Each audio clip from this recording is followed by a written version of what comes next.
Hey, this is Robert, and I am the recovery guy. I am your happy, grateful, recovered alcoholic. And I'm excited that we're back in studio today and walking back through the steps.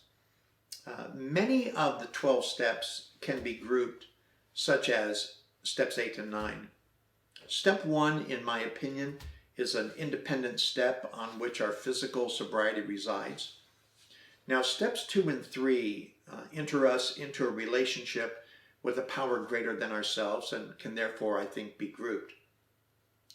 Steps 4 and 5, they rely on each other, just as 6 and 7 dovetail quite nicely. Then when we come to steps 10, 11, and 12, we've called those the maintenance steps that I do think that we need to take daily.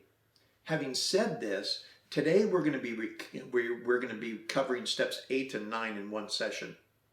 Now, it's been my experience that when working these steps, having a 12 and 12 as our study guide, and of course our sponsor standing by, is the best way to help ensure a thoroughness and a depth of recovery. In the 12 and 12, the opening paragraph of step 8 reads, "Steps 8 and 9 are concerned with personal relations. First, we look backward and try to discover where we have been at fault. Next, we make a vigorous attempt to repair the damage we've done. And third, having thus cleared away the debris of the past, we consider how, with our newfound knowledge of ourselves, we may develop the best possible relations with every human being that we know." Now, what I want to do is cover three facets or aspects, I think, of step 8 that we need to consider. And the first one is going to be that the 12 and 12 tells us moving forward, we are warned of obstacles. Obviously, obstacles are things that get in our way. They inhibit our ability to move forward. Now, some of these obstacles are fear-based, while others, they're very real. And the difference usually with our fear is it's that false evidence appearing real. And at times it appears so real, it can paralyze us as it was a real, tangible obstacle.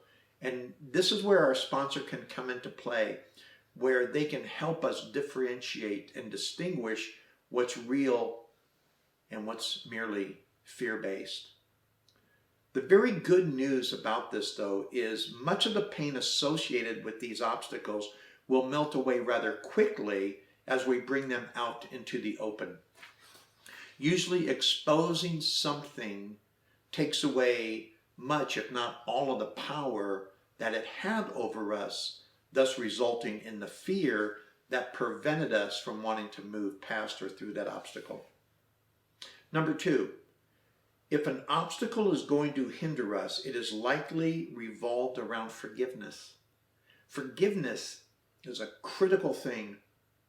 And I think forgiveness, this goes back to our pride and wanting to admit we were wrong, especially when the other party that we're writing down with respect to needing to make this amends, where they might have harmed us as well, where they might have injured us. And as we think about the 7 deadly sins, as discussed in recovery, remember pride heads the list.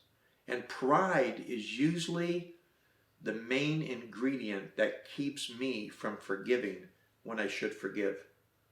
And unless we can separate our responsibility from their responsibility, we will not fare well with this step.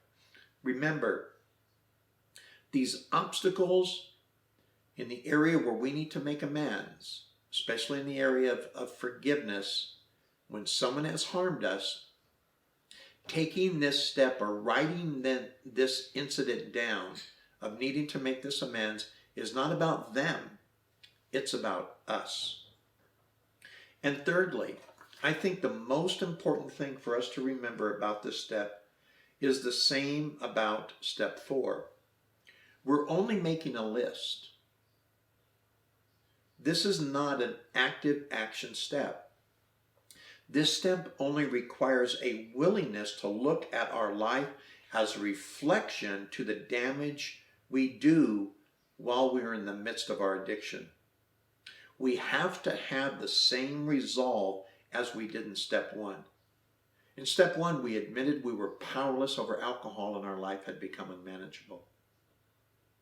We have to be willing to admit that we need to make amends, that we've brought harm to people, that somewhere along the line, we need to make an active effort to make this right. And again, just as in step four, where we've made a fearless and thorough inventory, a fearless inventory of ourselves, this is another inventory. And it's directly dealing with the one-on-one experiences we have had with others. Chapter 8 in the 12 and 12 ends with this encouragement. Whenever our pencil falters, we can fortify and cheer ourselves by remembering what AA experience in this step has meant to others. It is the beginning of the end of isolation from our fellows and from God.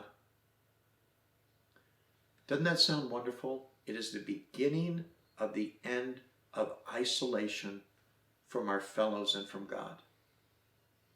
It is so true with so many of us. We were isolated. We were so alone. We were so afraid that we would never have that personal and that spiritual connection with others. And it just drove us deeper and deeper into our addiction, where we had to drink and use more and more, because as a result of the pain of that separation with our fellows and from God, we didn't know what else to do. But now, when we come in to recovery and we begin working through the steps, it is the beginning of the end of isolation from our fellows and from God. And if for no other reason, I hope this is an encouragement for you, as it says, when that pen falters, or when I want to take a step back and wondering if this is all worth it. Well, folks, it is. After 31 years of physical sobriety, I can tell you that it's worth everything. Now, once we have this list in hand, we are then ready to move forward to step 9. Step 9 is the action response to our willingness of step 8. Let me repeat that. Step 9 is the action response to our willingness in step 8. Step 8 made a list of all persons we had harmed and became willing to make direct amends to them all. Step 9 made direct amends to such people wherever possible, except when to do so would injure them or others.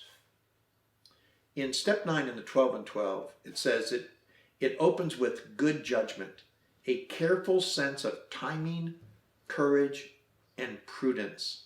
These are the qualities we shall need when we take step 9.